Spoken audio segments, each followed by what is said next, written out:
ഇല്ലാ ഇബാദകൽ മുഖ്ലസീൻ. അല്ലാഹുവേ, നിനക്ക് വേണ്ടി കർമ്മങ്ങൾ ചെയ്യുന്ന ആളുകളെ അവരെ എനിക്ക് പഴിപ്പിക്കാൻ പറ്റൂല. ഇബ്ലീസ് പറയാം, നിനക്ക് വേണ്ടി ചെയ്യുന്നവർ. സിദ്ദീഖ് റളിയല്ലാഹു തആല അൻഹു അന്ന് മദീനത്തെ പള്ളിയിൽ അവര് ഖലീഫയായിരുന്ന കാലത്ത് സുബ്ഹി നിസ്കാരം കഴിഞ്ഞാൽ എപ്പോഴും പോകും, പുറത്തു പോകും. ആളുകൾ ഇങ്ങനെ വാച്ച് ചെയ്യും. നമ്മളങ്ങനെയാണല്ലോ, ഒരാൾ ഒരു സ്ഥാനത്തേക്ക് എത്തിക്കഴിഞ്ഞാൽ പിന്നെ നമ്മളിങ്ങനെ അയാളെ വാച്ച് ചെയ്യാൻ തുടങ്ങും. ഇവരെന്താ എടുക്കുന്നത്, എന്താ പറയുന്നത്, എവിടെയാ പോകുന്നത്, എന്താ വാഹനം, എന്താ പോരാ, എന്താ നാട്, ഇതൊക്കെ നമ്മൾ വാച്ച് ചെയ്യും. ഒരാളെ സ്വാഭാവികമാണ്. അറിയപ്പെട്ടു തുടങ്ങുമ്പോൾ അങ്ങനെ തുടങ്ങുന്ന ആൾക്കാരിങ്ങനെ മനുഷ്യന്മാരുടെ സ്വകാര്യതകൾ അന്വേഷിക്കാൻ തുടങ്ങും. അതിൻ്റെ ആവശ്യമില്ല, അതോട്ട് പോയാൽ മതിയാവും. പക്ഷേ സ്വകാര്യതകളിലേക്ക് എത്തിപ്പെടാൻ മനുഷ്യരൊരു ക്യൂരിയോസിറ്റി ഉണ്ടാവുന്ന. സിദ്ദീഖ് തങ്ങൾ എങ്ങോട്ടായി പോകുന്നത് എന്നറിയാൻ വലിയ ജിജ്ഞാസയുണ്ടായി, വലിയ ഒരു ക്യൂരിയോസിറ്റി ഉണ്ടായി. മഹാനായ ഉമർ ഫാറൂഖ് റളിയല്ലാഹു അൻഹു, ബഹുമാനപ്പെട്ട ഉമർ തങ്ങൾ അന്ന് തീരുമാനിച്ചു, നാളെ സിദ്ദീഖ് തങ്ങൾ പോകുമ്പോൾ സിദ്ദീഖ് റളിയല്ലാഹു അൻഹു അറിയാതെ ഫോളോ ചെയ്യണം. എങ്ങോട്ടാ പോണത് എന്നറിയാൻ. അങ്ങനെ രാവിലെ പോയി നോക്കുമ്പോൾ സിദ്ദീഖ് റളിയല്ലാഹു അൻഹു മദീനത്തെ പള്ളിയിൽ നിന്ന് പുറത്തിറങ്ങി അങ്ങനെ നടക്കുന്നുണ്ട്. ആ വെളിച്ചം വരുന്നതിന്റെ മുമ്പ് ഒരേ നടത്തം.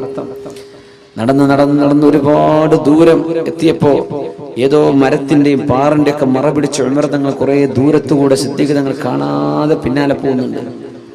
എങ്ങോട്ടാണ് ഈ പോകുന്നത് എന്ന് ചെന്ന് നോക്കുമ്പോൾ ഒരു ചെറിയ പുരയിലേക്ക്, ഒരു ചെറിയ കൊച്ചു വീട്, ഒരു ഹട്ട്, ചെറിയ വീട്.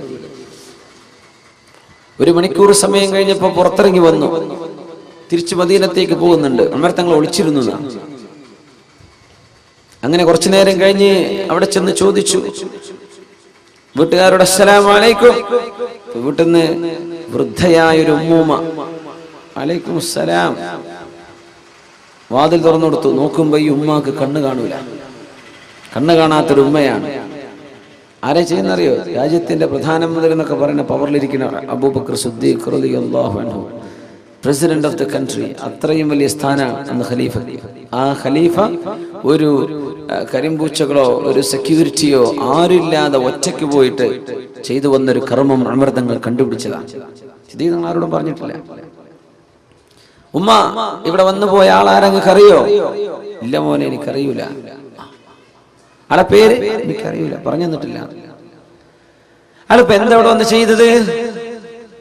അയാൾ എന്നും വരും, രാവിലെ എന്റെ വീട് നടിച്ചു വരും, വൃത്തിയാക്കും, എന്റെ ആടിനെ പാല് കറന്ന് എനിക്ക് കുടിക്കാനുള്ള പാലും രാവിലത്തെ ഭക്ഷണം ഉണ്ടാക്കി വെച്ചിട്ട് പോകും. എത്ര കാലമായി? കുറെ വർഷമായി ചെയ്യാൻ തുടങ്ങിയിട്ട്. നിങ്ങൾക്ക് അറിയോ? എനിക്ക് ആളറിയില്ല. പൊട്ടിക്കരഞ്ഞോളൽ ഫാറൂഖ് റളിയല്ലാഹു അൻഹു. ആരാണ് ഈ പണി ചെയ്തത്?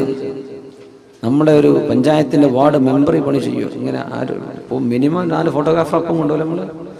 ഇവിടെ മെമ്പർമാരുണ്ടോ എന്ന് എനിക്കറിയില്ലേ, ഞാൻ വെറുതെ പറയണേ. അല്ല, അങ്ങനെ നമ്മളൊരു ചെറിയ ചെടി നടുകയാണ്.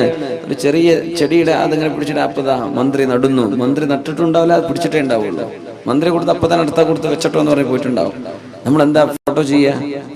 മന്ത്രി ഇതാ എന്താണ് ഇന്നാലിന്റെ കർമ്മങ്ങൾ ഒന്നും ചെയ്യാ. നമ്മൾ ചെയ്യാത്തതൊക്കെ ചെയ്തു എന്ന് പറഞ്ഞു കേൾക്കുന്നവർ വലിയ ശിക്ഷ ഉണ്ടാവുന്ന. ഇന്ന് അന്ന് ഒരുപാട് വലിയ കാര്യം ചെയ്തു, ആരും അറിയണ്ട. എന്തേ? ഇത് അല്ലാഹു അറിഞ്ഞാൽ മതി. മിനിമം ആ ഉമ്മയോട് പറയൂലേ, ഇന്ന ആള്, ഇത് ഞാനാണ്, ആളെ പരിചയം. അതുപോലും ചെയ്തില്ല സിദ്ദീഖ് റളിയല്ലാഹു അൻഹു. ഖലീഫയാകുന്നതിന് മുമ്പേ ചെയ്തിട്ടുണ്ട്. ഖലീഫ, അതിനർത്ഥം എന്താണെന്നറിയോ? നമ്മളും അള്ളാഹുവും മാത്രം അറിയുന്ന ചില സൽക്കർമ്മങ്ങൾ വേണം. നമ്മളും പഠിച്ചവനും മാത്രം അറിഞ്ഞാൽ മതി. ഒരു മഹാൻ 40 വർഷം സുന്നത്ത് നോമ്പെടുത്തിട്ട് പുരക്കാർ അറിഞ്ഞിട്ടില്ല. 40 വർഷം കച്ചവടക്കാരനായിരുന്നു. കച്ചവടത്തിന് പോകുമ്പോ വീട്ടിൽ നിന്ന് ടിഫിൻ, അതിന്റെ ഭക്ഷണം പാകം ചെയ്ത് കൊണ്ടുപോകും. ഭാര്യ എന്ത് ചെയ്യും? ഉച്ചക്കുള്ള ഭക്ഷണം കൊടുത്തയക്കും. പിന്നെ രാത്രി മഗ്‌രിബ് കഴിഞ്ഞാൽ സ്ട്രീറ്റ് ലൈറ്റ് ഒന്നും ഇല്ലല്ലോ, ബൾബൊന്നും ഇല്ലല്ലോ. സൂര്യാസ്തമിച്ചാൽ കട അടച്ചു തിരിച്ചു പോകും. മഗ്‌രിബ് ആകുമ്പോൾ പുരയ്ക്ക് എത്തി. ഇയാൾക്ക് ഒന്നിടവിട്ട ദിവസങ്ങൾ സുന്നത്ത് നോമ്പായിരുന്നു. ഒന്നിടവിട്ട ദിവസം നോമ്പ് നോൽക്കുന്ന അന്ന് ഉച്ചഭക്ഷണം ആ അങ്ങാടിയിലെ പാവപ്പെട്ട ആൾക്കാർക്ക് കൊടുക്കും. രാത്രി ഭക്ഷണം വരെ പോയി കഴിക്കും. സുബ്ഹാനല്ലാഹ്, നോമ്പില്ലാത്തന്ന് അദ്ദേഹം കഴിക്കും. ഇങ്ങനെ 40 വർഷം കഴിഞ്ഞ് മരിക്കുമ്പോഴാണ് അറിയുന്നത് ഇയാൾ 40 വർഷം ഒന്നിടവിട്ട് സുന്നത്ത് നോമ്പ് നോറ്റിരുന്ന മനുഷ്യനാണ്. റമദാൻ മുഴുവൻ നോക്കും, റമദാൻ കഴിഞ്ഞാൽ ഒന്നിടവിട്ട് ആൾട്ടർനേറ്റീവായിട്ട് ഒരു ദിവസം നോമ്പെടുക്കും. പിന്നെ ഇഫ്തിർ യൗമൻ വയസൂമു യൗമൻ. സൗമ ദാവൂദ് നബി അലൈഹിസ്സലാമിന്റെ നോമ്പ് അങ്ങനെയായിരുന്നു. അങ്ങനെ നോമ്പെടുത്തത് പുരക്കാരോ ഭാര്യ വിചാരിക്കും ഭക്ഷണം കഴിച്ചിട്ടുണ്ടാവും. പിന്നെ രാത്രി വന്നിട്ട് ഭക്ഷണം കഴിക്കുന്നുണ്ട്. രാത്രി ഭക്ഷണം ഇയാൾ നോമ്പ് തുറക്കുകയാണ്. അങ്ങനെ സ്വകാര്യമായി ചെയ്യുന്ന നന്മകൾ നമുക്കിത് നഷ്ടപ്പെട്ടുകൊണ്ടിരിക്കുന്നതും ഇതാണ്. നമ്മൾ നാലാളെ അറിയിക്കുകയാണ്. ഈ അറിയിപ്പ് നമുക്ക് നാളെ നഷ്ടപ്പെടുത്തും. നമ്മുടെ അമലുകളൊക്കെ നമ്മൾ ചെയ്യുന്നുണ്ട്, നാലാൾ അറിഞ്ഞു, അത് വിഷയമല്ല. അബൂ ഹുറൈറ റളിയല്ലാഹു അൻഹു ചോദിച്ചു, നബിയെ, ഞാൻ ഒറ്റക്ക് പള്ളിയിൽ ഒറ്റക്ക് നിസ്കരിക്കുമ്പോൾ സുന്നത്ത് നിസ്കരിക്കാനും ജുമുഅയോ ജമാഅത്തോ നടക്കുന്ന സമയമല്ല, ഞാൻ നിസ്കരിക്കുമ്പോ ഞാൻ അള്ളാഹുക്ക് വേണ്ടി മാത്രം നിസ്കരിച്ചതാ നബിയെ. പക്ഷെ ഒരാൾ അവിടെ കടന്നു വന്നപ്പോ എന്റെ മനസ്സിൽ എന്തോ ഒരു സന്തോഷം തോന്നി. അദ്ദേഹം കണ്ടിട്ടുണ്ടല്ലോ, എന്റെ നിസ്കാരം സ്വീകരിക്കപ്പെട്ടിട്ടുണ്ടോ നബിയെ? മഹാനായ അബൂ ഹുറൈറ റളിയല്ലാഹു തആല നബി തങ്ങൾ പറഞ്ഞ, അബൂ ഹുറൈറ, മനസ്സിന്റെ ഉദ്ദേശം അതായിരുന്നില്ലല്ലോ. ലക അജ്റുൽ ഇലൻ അജ്റുൽ ഇലനി വ അജ്റു സിർ. നിങ്ങൾ രഹസ്യമാക്കി ചെയ്തതിന്റെ കൂലിയും നിങ്ങളുടെ കർമ്മം പരസ്യമായതിന്റെ കൂലിയും അള്ളാഹു നിങ്ങൾക്ക് തരും. എന്തേ കാരണം എന്നറിയോ? അവർ ചിന്തിച്ചത് മറ്റുള്ളവർ കാണാൻ വേണ്ടിയല്ല, നിസ്കരിച്ചത്. ഇപ്പൊ നമ്മുടെ ഇബാദത്തുകൾ പ്രത്യക്ഷത്ത് കാണുമ്പോൾ ഒന്നും ഉണ്ടാവില്ല, ആയിക്കോട്ടെ മതി. നമ്മൾ ആരെയും കാണിക്കണ്ട. മനസ്സിന്റെ ഉള്ളിലെ ശുദ്ധത കൊണ്ട് അല്ലാഹു തആല സ്വർഗ്ഗം കൊടുക്കും ചിലർക്ക്. അങ്ങനെയാണ് ഹബീബ് പറഞ്ഞു സല്ലല്ലാഹു അലൈഹി വസല്ലം, മദീനത്തെ പള്ളിയിൽ ഇരിക്കുമ്പോൾ യദ്ഖുലു അലൈക്കും റജുലുൻ മിൻ അഹ്ലിൽ ജന്ന. സ്വർഗ്ഗത്തിലേക്ക് പോകുന്ന ഒരു മഹാമനുഷ്യൻ നിങ്ങളുടെ സദസ്സിലേക്ക് വരാനിരിക്കുന്നുണ്ട് കേട്ടോ. ആ മനുഷ്യന്റെ ഇടത് കൈയിൽ 2 ചെരുപ്പുകൾ ഉണ്ടാകും. ഇടത് കൈയിൽ 2 ചെരുപ്പുകൾ വെച്ച് നിങ്ങളുടെ സദസ്സിലേക്ക് വരുന്ന ആ മനുഷ്യൻ സ്വർഗത്തിലാണെന്ന് റസൂലുള്ളാഹി സ്വല്ലല്ലാഹു അലൈഹി വസല്ലം. സ്വഹാബികളൊക്കെ നോക്കി, ആരാ വരാൻ പോണത്? നോക്കുമ്പോ ഒരു സാധുവായ മനുഷ്യൻ വന്നു. 2 ചെരുപ്പുകൾ ഇതേപോലെ ചെരുപ്പ് ഇടത് കയ്യിൽ പിടിച്ചിട്ട് വന്നു. സ്വഹീഹായ ഹദീസ്. അവിടെ വന്നിരുന്നു. ആരൊന്നും പറഞ്ഞു, നബി തങ്ങൾ പറഞ്ഞതില്ല, തങ്ങൾ വരുന്നതിന് മുമ്പ് പറഞ്ഞു. അതും വലിയൊരു വിഷയമാണ്. നമ്മൾ ഈ യോഗങ്ങളും ഈ സ്റ്റേജ് കിട്ടുമ്പോൾ ആൾക്കാരെ ഇരുത്തിയിട്ട് പറയാൻ പാടില്ല. ആള് വരുന്നതിന്റെ മുമ്പൊക്കെ പറയാനുള്ള വേണമെങ്കിൽ പറഞ്ഞോളേ, ആളെ ഇരുത്തിയിട്ട് പറയരുത്. ഒന്നുമില്ല, ഈ കേൾക്കുന്ന മനുഷ്യന് തോന്നൂല, ഞാൻ തിരക്കേടില്ലല്ലോ. അത് തോന്നുന്നത് കിബറാണ്, അഹങ്കാരം എന്നതിന്റെ പേര്. ഇപ്പൊ മൈക്കിലൊക്കെ പറയുമ്പോഴേ സ്വാഗതമൊക്കെ പറയുന്ന സമയത്തൊക്കെ വല്ലാണ്ട് പുകഴ്ത്തി പറയരുത്. വല്ലാണ്ട് നല്ല തീരെ പുകഴ്ത്തി പറയരുത്. ഇല്ലാത്ത സമയത്ത് വേണമെങ്കിൽ പറയാം, ആള് കേൾക്കാത്ത സമയത്ത്.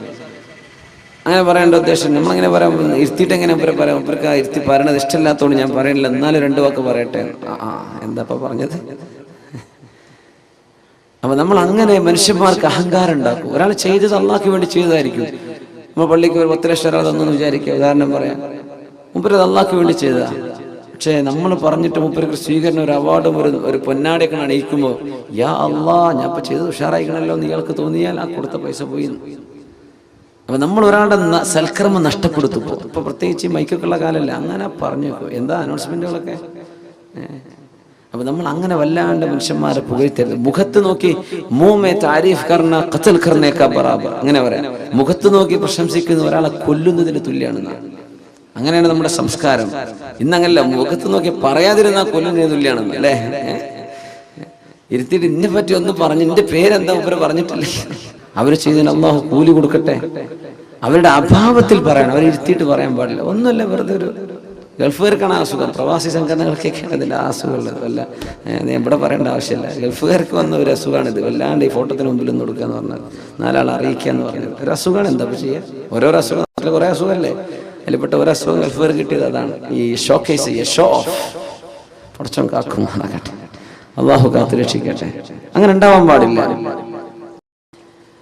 നബി തങ്ങൾ ഒന്നും പറഞ്ഞില്ല. അയാൾ ചെരുപ്പ് പിടിച്ചു വന്ന് അവിടെ ഇരുന്നു. നബി തങ്ങളുടെ ക്ലാസ് കേട്ട് പോയി.